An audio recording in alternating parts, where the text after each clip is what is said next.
Well, g'day guys, welcome to the blog, and as you know, we've been looking at holding patterns, things that stop us moving forward with God. And last week we looked at, are you hearing from God? But more to the point, are you hearing and doing what God is calling us? But then I thought this week, maybe we're not sure how to hear from God. So how do we hear from God? Well, God speaks to us in so many different ways. And like normal human beings, we always try to lock God down into one way of how he speaks to us. But in reality, in the Bible, if you go through, there's so many different ways that God speaks to us. And the second thing I want to bring out is that if you want to hear from God more, then you need to be in his presence more. And that takes understanding God and working out how to do that as well.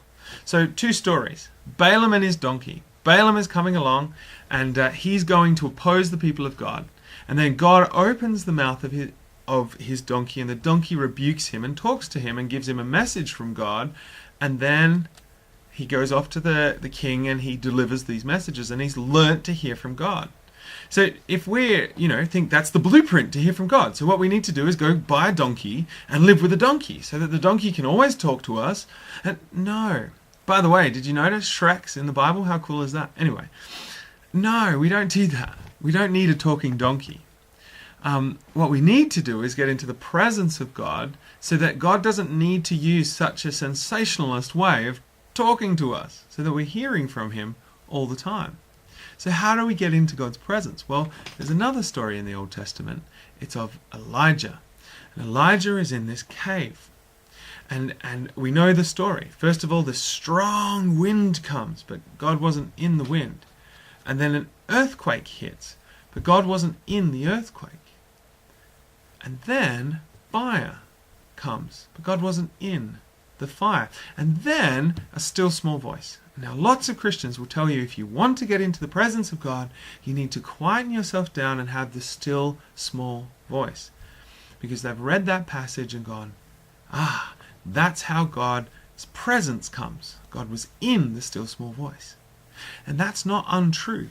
However, I can think of times in the Bible where God is in a fire. Can you? Moses, the burning bush. Also leading the Israelites, the fire, the pillar of fire.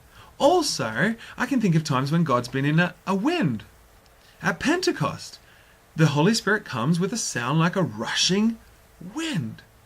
And also in the life of Paul and Barnabas, they're in jail, they're praising God, they're worshipping God, and God rocks up, and there's an earthquake. There's also an earthquake when Jesus dies. So God's presence isn't locked into one way of being there. There might be an earthquake, there could be a rushing wind, it could be a ball of fire. There was at Pentecost as well, a ball of fire. And it could be a still small voice. So what we don't need to do is get into the mountains and go home and get really quiet and become monks. No, we don't need to do that, because God uses many different ways of talking. And throughout the Bible we see this. There are times when angels have shown up. Sometimes in brilliant white, glowing. Sometimes they rock up just as normal human beings like you and me. And they eat meals like with Abraham. And then again with the angels at Christmas, they're all dancing around and having a good time, worshipping God. Sometimes he comes through visions. There's visions. Paul has visions in Acts.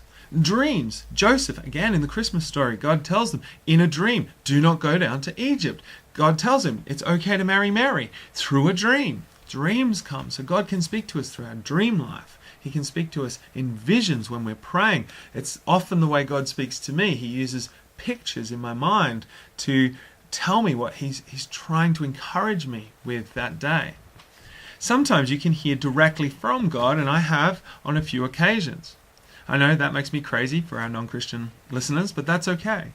And sometimes it's just through common sense. Proverbs is just full of stuff that is common sense, and God speaks to us through common sense stuff.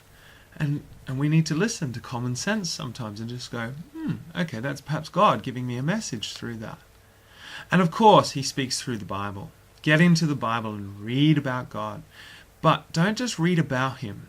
Get into his presence and actually meet him and know him. Because I think sometimes in church we know a lot about God, but we don't really meet God And that is a shame, and that's really hard. So, guys, I encourage you to tune your ears to hear God, to tune in and listen for what He has for you, and then put it in practice. All right, guys, have a great week.